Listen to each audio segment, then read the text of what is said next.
Hey guys, so it's been way too long since I've done an update on the tank. I'm going to try to go over everything that's happened. I believe that last kind of video I posted talking about stuff was when I got this yellow tang that's about 9 years old. Well, I brought him home, and the stress of moving and everything, I'm sure that's what caused it. He got ick, and so did my hippo tang.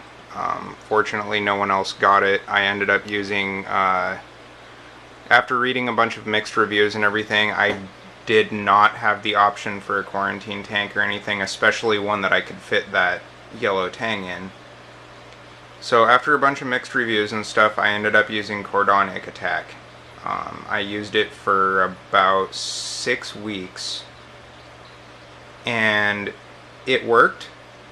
It got rid of the ick, everybody was fine and everything, but I didn't keep up with water changes and stuff the way I should have while I was doing that, because my protein skimmer was off, my carbon was gone, everything. So I ended up getting a nitrate spike, and most of the little chips of Montipora that my friend gave me ended up bleaching out. Since then, I have been slowly getting the nitrates back down, and a couple of the Monties are coming back, and everything's doing... Honestly, the tank is probably in better shape than it ever has been before at this point. Everything's doing really good. I did have a large Christmas wrasse in here. I've had it for a long time. I don't really know what happened. He just kind of snapped one day, and he was never a problem before, but after that he was constantly chasing my green spotted puffer. He was doing his damnedest to knock all the rocks over, dig up all my LPS that are in my sand, everything else. So I spent about a month trying to catch him, and I was just about to go get a fish trap, and I fed the tank yesterday and realized that I didn't see him anywhere. So I looked all around the tank and everything, and he had somehow managed to jump out the back. So, it sucks. Even though he was a pain in the ass, I don't like seeing him die, I would much rather have preferred to catch him and give him to someone else, but he was also harassing my new fairy wrasse I picked up a little while ago. And the guy's still scared to come out. Like, he's eating and everything and stuff. He's just really, really paranoid of everyone. But,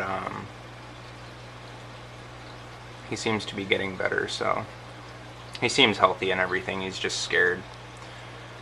Other than that, I guess I will, I'm gonna go over my equipment for my Facebook group and stuff. I will post the link to those below the video. Anyways, equipment. My tank is lit by 2 Kessel A150Ws. They're the Ocean Blue 15K. I love them. I really wish I could have afforded the 350s, but these things are doing awesome, and all of my corals love it, so I can't complain at all. The only thing was they were a little bit too blue for me, and on this big of a tank they seemed a little bit dim to the eye, so I have this little like 9-watt LED white LED strip that I had laying around, and I added that on, and it looks really good. Other than that, it flows down into my ridiculous sump. This is going to get changed when I move here in a couple of months, but drains down through the spa tubing down into here. I just use a media bag because I'm in an apartment right now. I don't have a washing machine or anything, and I'm way too lazy to keep up with filter socks, trying to hose them off in the bathtub and stuff. It's just not worth it. I'll probably start using them again when I move. This is my upflow algae scrubber. It's doing pretty good. I don't know if you'll be able to see anything on it, but... And I have this red and blue par 38 that lights it.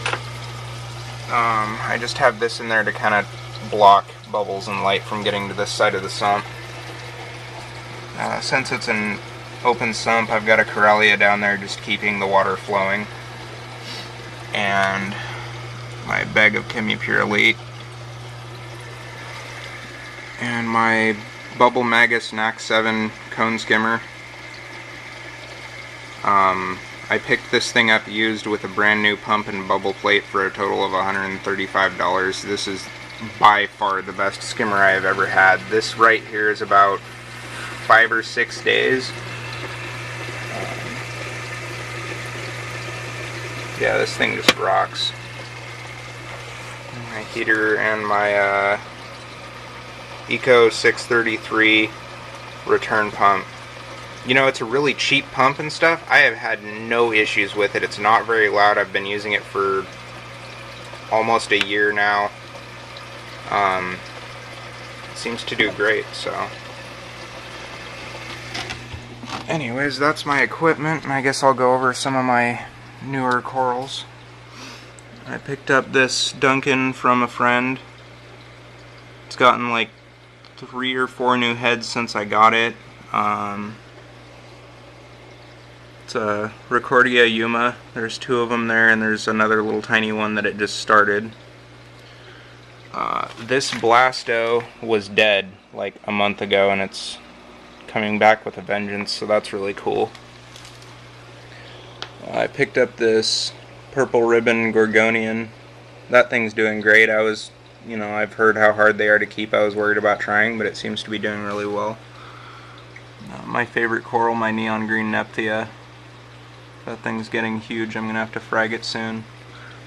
I don't know if you're going to be able to pick it up in the video or not, but those are the 2 Monties that are coming back. The one on the right is a purple one, and I don't know about in the video, but I can see it's got great polyp extension on it, and the red one's starting to encrust, so hopefully they come back and do well.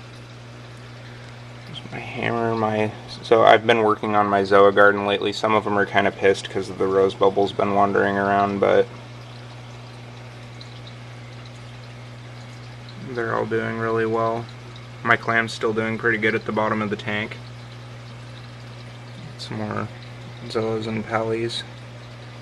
And I ended up finally getting rid of one of my rose bubbles, which opened up a lot of room. I'm really happy with it.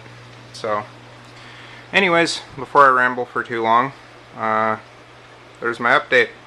Have a good one, guys. Let me know what you think.